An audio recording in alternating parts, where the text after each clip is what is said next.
The New Tech Times, a video magazine for the electronic age. In this edition, robots at home and in the workplace. Will they prove to be friends or foes? Also, a blind businessman who operates his computer by sound rather than by sight. Later, a commentary from National Public Radio Susan Stamberg, and a look at a video game that can teach you to type. All in this edition of The New Tech Times. The New Tech Times is brought to you through a grant from Wausau Insurance Companies. Times change. Wausau works.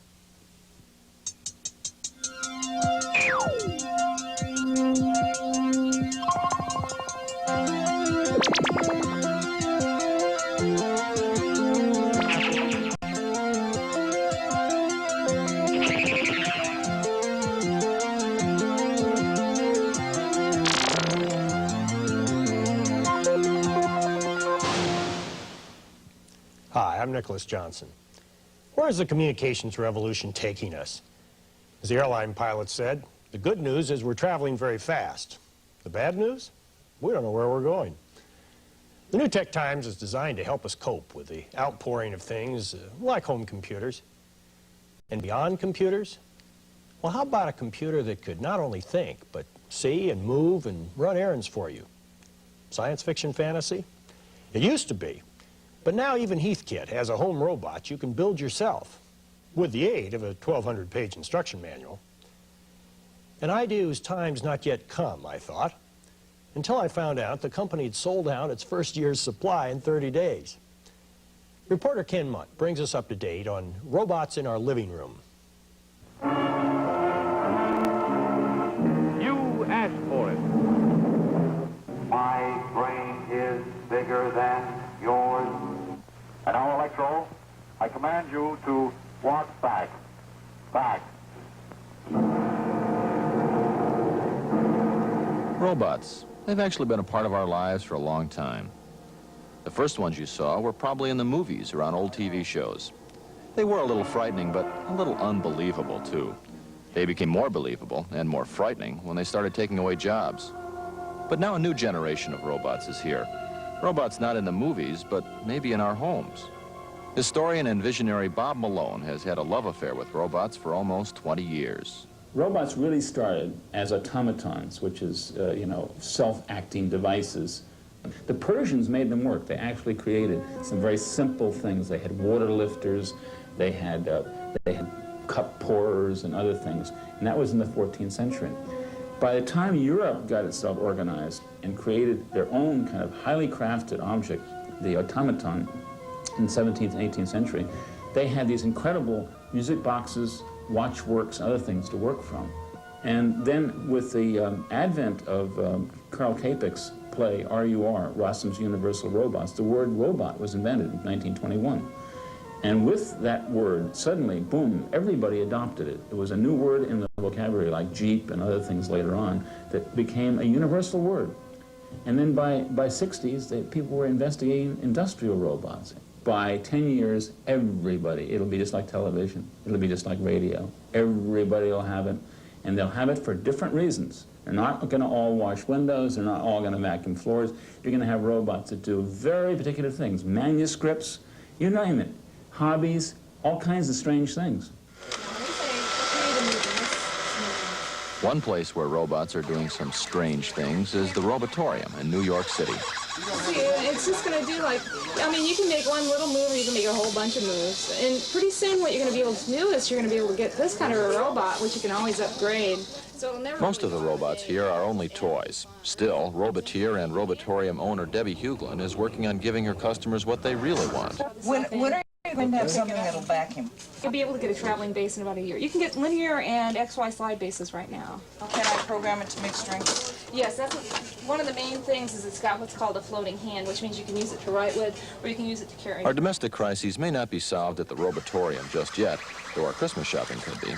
But at the Androbot in San Jose, California, they're creating a family of home robots that aren't just novelties. And you are in the year 1AB.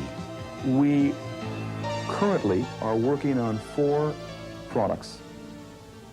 I'll name them for you quickly. I think you'll get a kick out of it. Androman, FRED, which is an acronym for Friendly Robotic Educational Device, Topo, which is a peripheral to a computer, and the topo comes from topography, which means surface or terrain, and Bob, B-O-B, which is brains on board. He will become, as he evolves, the world's first artificially intelligent personal robot, self-contained. Your humble servant. Bob, get me a beer. Bob has been programmed to go into the kitchen and get me a beer and bring it to me in my chair.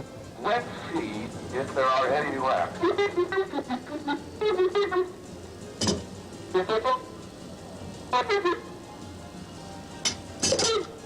Bob walks and he talks, he sees, he thinks, he makes decisions for himself.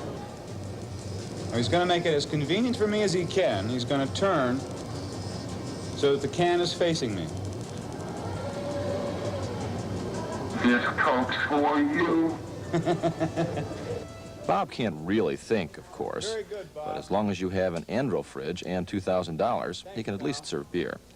Will home robots always be just expensive metal servants? Historian Bob Malone is hopeful that someday they'll actually make us more human. What it's going to do is it's going to force us to become far more human.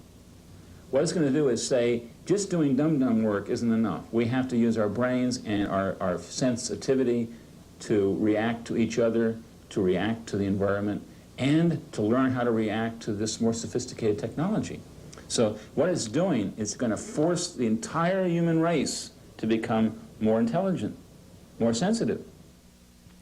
Robots are going to be part of our lives in many ways. The New Tech Times is about you and your loved ones. Tomorrow morning and next week, not some general observations about society or the economy of the 21st century. And yet most of us do spend 1/3 of our time in the workplace, and our efforts as parents and teachers are directed in part to preparing youngsters for work, even if a liberal arts education is the best preparation.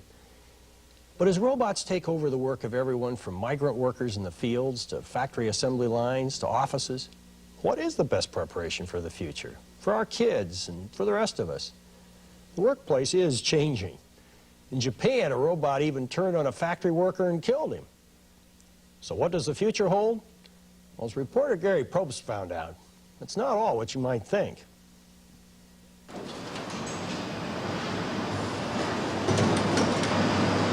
Robots and computers are taking over many boring, tedious, but high-paying jobs. People fear the technology. It removes much of the need for humans.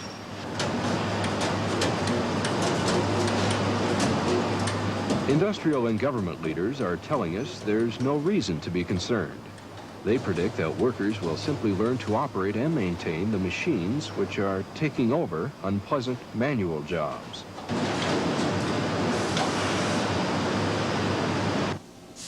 Wally Schmidt used to earn more than $10 an hour as a machinist. He was laid off for over a year, then took a job for $5 an hour, operating a computer-driven lathe.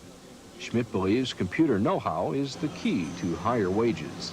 This is the future right here of manufacturing, and more of your machine tools will be controlled by computers. In fact, I would say in 10, 12 years' time, almost all of them will be. And if you don't have a knowledge of it, don't know how to do it, you're not going to be able to go too many places and get a job in manufacturing. And I think that eventually the wages are going to be equal to what you know. You're going to, the more you know, the more wages you'll be able to make, and you're going to have to know more to be able to run these machines. Schmidt's hope and optimism are symbolic of the sentiment in his community. Rockford, Illinois is a blue-collar industrial city. Unemployment is above the national average. People want to believe in a bright future. But there's a problem with what we've been hearing about high tech. Economics researchers are now finding that the promise of skilled labor could be nothing more than a smokescreen. Computers are becoming more able to operate without supervision. Within the next 10 years, manufacturing may employ very few people. We'd been reading the newspapers and listening to TV and radio as everyone else, and had been told that, in fact, high technology was really going to pull us out of this recession and transform the economy into one where there would be a premium on highly skilled labor and that enormous numbers of jobs would be generated. To our surprise, we found virtually no evidence that that was so. To the contrary, we found that to a very large degree, jobs were growing in low-level service areas to a much greater extent than in so-called high-technology industries. Dr. Levin is a professor of economics at Stanford University.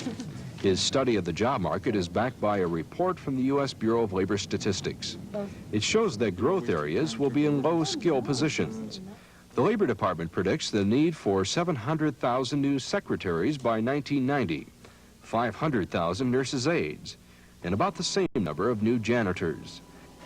In contrast, the government predicts the need for 112,000 computer programmers and about the same number of computer operators. It means that there will be 5 times the job openings for janitors compared to computer programmers. We now have some estimates due 1995 that don't look very different. We found that about 7% of new jobs would be found in high technology occupations requiring high-level skills. Meanwhile, in Rockford, people go to a displaced workers center hoping to find a new job. They expect training with computers. Job counselors have to be realistic in helping them to find a new career. The counselors know that most openings will not be in high tech.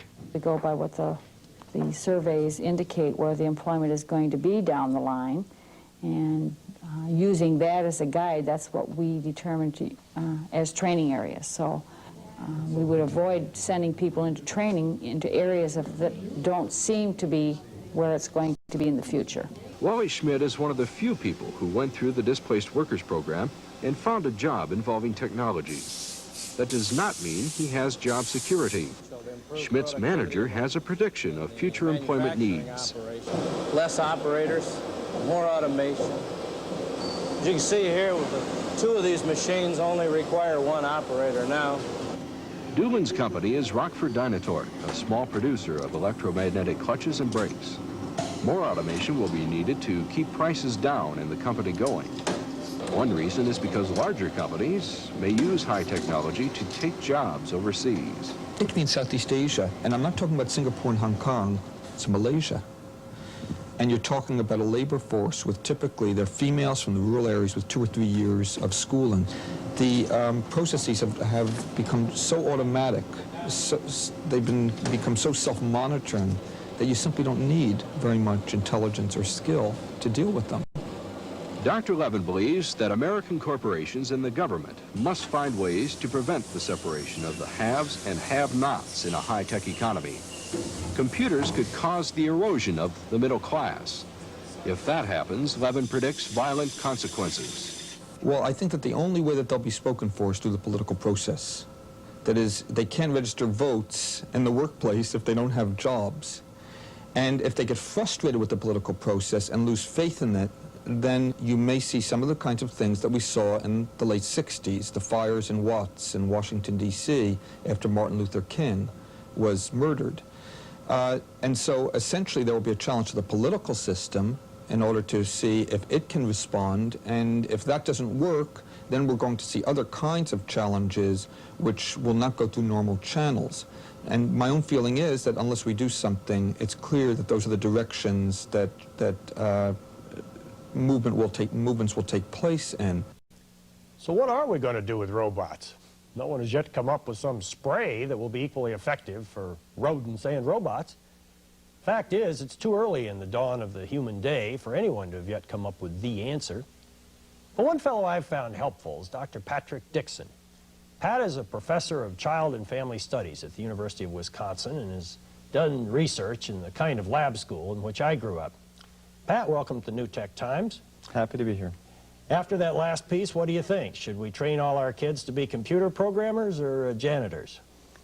I think that's not the right way to frame the question in a way. Surely our country will have more janitors, more clerks, more cashiers than we will have engineers in the future or others working directly in high tech. But I think that argument could be seriously misleading in 2 respects. First, we need to produce a highly creative, highly trained scientific elite to keep our economy competitive. Our janitors and our clerks and our mechanics in Detroit are unemployed today because our engineers cannot think as well as their engineers. The second point is perhaps more important. Although more people will be working in a wide range of service occupations than in high-tech directly, they are citizens of a highly technological country, and their lives can be enriched tremendously by what microcomputers can introduce into schools and into their homes. I think we can look to a future where all of our citizens read better, write better, enjoy it, continue to do art with the computer, generally find education a more creative, more exciting place, activity than it currently is. So what should the schools do about this? I think there's a lot of confusion now on the part of many school board members and teachers, administrators, parents, some just running out and buying microcomputers and bringing them into the schools. What do you think is the appropriate response? Well, I think the important thing is to use computers as tools, not to merely teach about them or use them to teach how to spell, for example. We hear of computer literacy programs. Those seem to me to be largely a waste of time in many respects. A child is told this is a disk drive, this is a monitor, this is a keyboard. Children will know those things within 30 minutes of using the computer for some important purpose. So I think schools need computers, as many of them as they can get. They ought to be deployed in a way that children use them as tools for writing, for art, for problem solving, and get a sense of the power that can come from using such an intelligent tool to accomplish something you want to accomplish. So then rather than using the conventional software for young kids, you think they're not too young in grade school even to begin working with word processing programs and database managers and spreadsheets and the kinds of things that their fathers and mothers are using? Those are the exciting applications, sort of creative tools, intellectual tools, if you will. And it's certainly not too early to begin doing that in elementary school. My 4-year-old child has been doing some writing on a word processor, and he really enjoys it. I remember my own experience writing in elementary school. It was not an enjoyable thing. You're always spilling ink on yourself and scratching holes in the paper as you erase things. Writing with a word processor can make writing more fun. Children in the future will do more writing and probably will become better writers by virtue of it. Thanks, Pat. Well, all this technology gives many of us a very uneasy feeling. Talking with someone knowledgeable like Pat can help us, and so can humor. But reason and humor have their limits, and insecurity can quickly lead to frustration.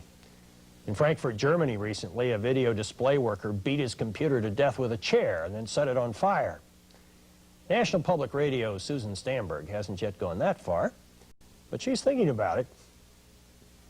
My feeling about computers, I feel about computers, I guess the way the Luddites felt about heavy machinery and labor-saving devices. They were a group of men in the early part of the 19th century, around 1811 or so, in England, who went in and used to fairly routinely destroy what were described to them as labor-saving devices. Heavy machinery, big pieces of equipment. From time to time, they were known to burn down factories. They were very nervous about preserving their jobs and holding on to them. In a way, although I suppose I'm not worried about being replaced by a computer ever, I have that same kind of feeling about computers, that maybe if I had a big baseball bat, I could do something about them. And I'll tell you the reason, because I've thought about it. I'm pretty sure that it's because of a kind of anxiety, that it seems to be so complicated. And it seems to be difficult to manage and operate. And I'm going to need special training for it. And it has to do something with math, maybe. And I've never been very good at that either. So all of that sort of gets into me. But I realize, too, that in saying it, I'm slowly leaving behind the modern world, because this is clearly where the future is, and I better learn something about it fairly soon. The folks I talked to are any guide. Susan Stamberg is speaking for millions. And if you're among them, you're sure not alone. It's a major challenge for employers, educators, not to mention computer manufacturers. I worked with Susan for a number of years at National Public Radio. Still listen to her every afternoon. I'm confident even she would approve of our next segment. It's an inspiring profile about how the new technology can help. Here's reporter Gary Probst.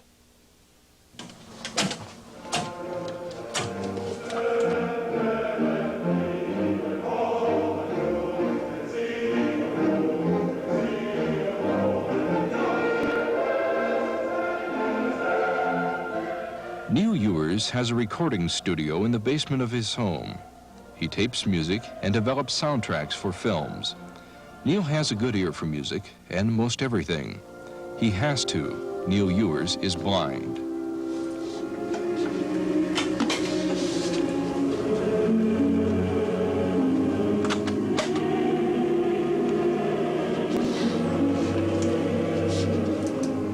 In spite of his handicap, Neil has a good business going. Plus, he keeps track of his paperwork with a computer.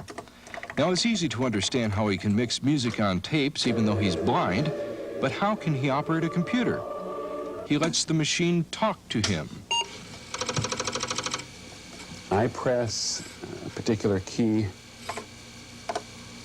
Here, the disk drives whir, know that they're whirring correctly or incorrectly, and know as a result of sounds that I'm doing something I should do or something I shouldn't do. And if Neil's hearing is finely tuned. He can sometimes troubleshoot problems with a program. He's learned the logic and has memorized the keyboard. He can't depend on a video display screen.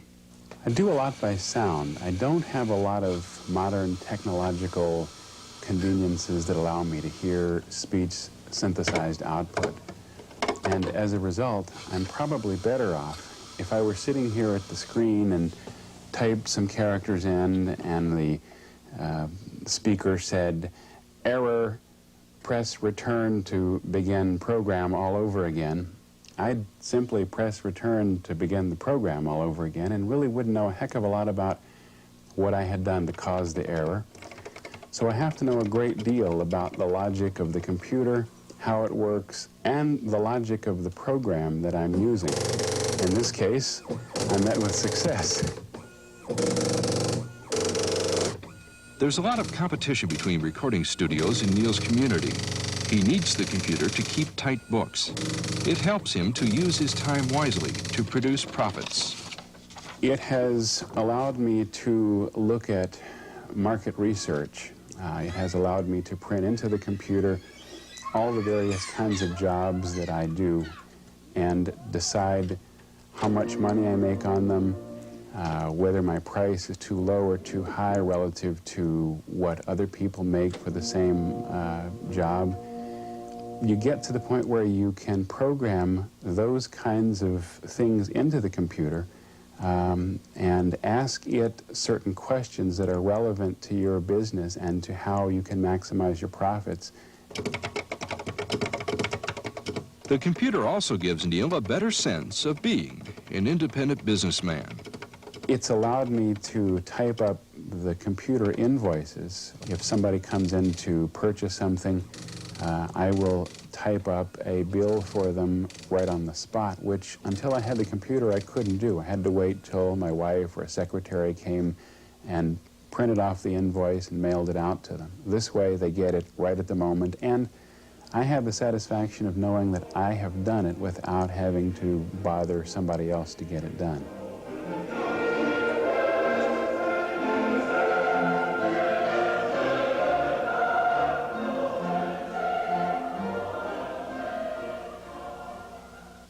As uplifting as that story was, it still had to do with work.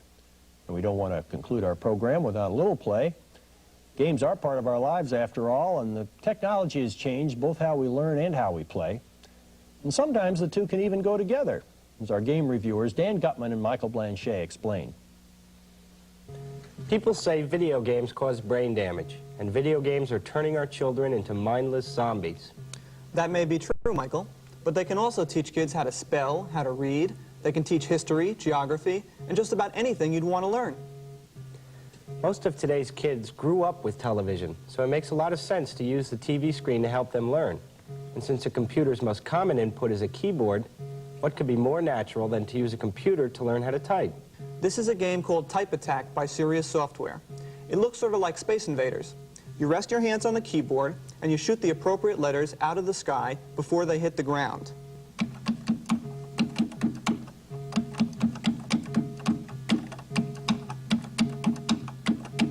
So rather than being punished by staying after school or standing in the corner, in this game it's simple. You type or you die. In this sequence, words fly across the screen and you've got to type them out as fast as you can.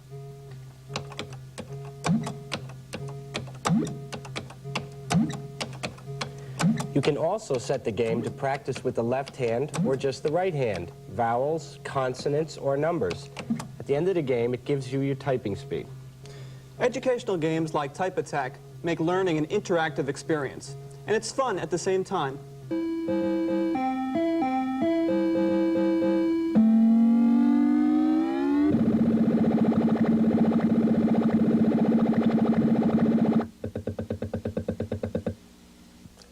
Whatever you may think of video games, that's not all there is to our New Tech Times.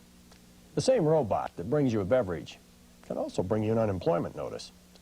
And as Pat Dixon told us, you can spend hundreds of dollars on a home computer and end up bringing home nothing but disappointment. The anxiety that Susan Stamberg spoke of, it's very real.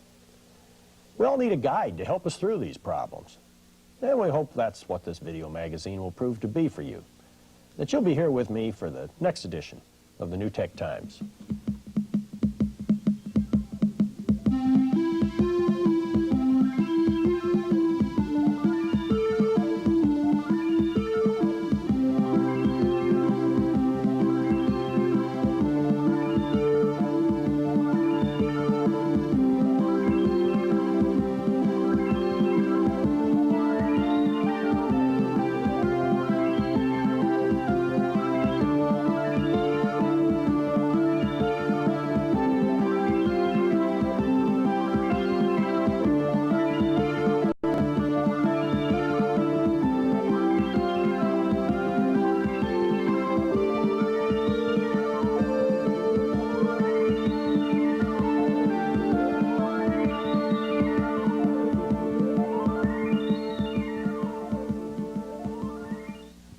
The New Tech Times has been brought to you through a grant from Wausau Insurance Companies.